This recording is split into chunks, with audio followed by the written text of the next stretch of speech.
திருவண்ணாமலையில் கணவனை இழந்த பெண் தூய்மை பணியாளர் ஒருவர் தன்னை மீண்டும் பணியில் சேர்க்க வலியுறுத்தி தனது 7 வயது மகனுடன் தீக்குளிக்க முயன்ற சம்பவத்தால் பெரும் பரபரப்பு ஏற்பட்டது.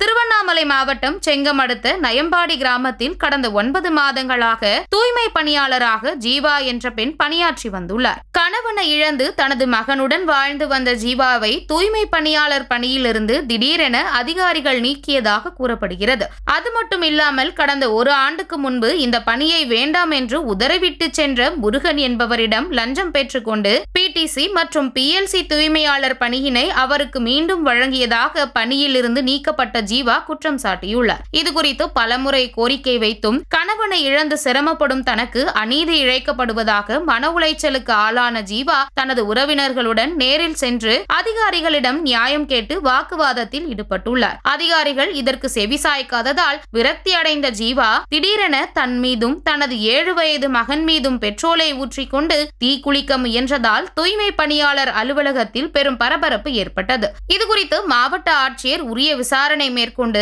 தனக்கு மீண்டும் தூய்மை பணியாளர் பணியை வழங்கிட வேண்டும் என ஜீவா கண்ணீர் மல்க கோரிக்கை விடுத்துள்ளார். கணவரை இழந்து 7 வயது மகனுடன் வாழ்ந்து வரும் இந்த பெண்ணின் நியாயமான இந்த கோரிக்கை நிறைவேறுமா என்பதை பொறுத்திருந்துதான் பார்க்க வேண்டும்.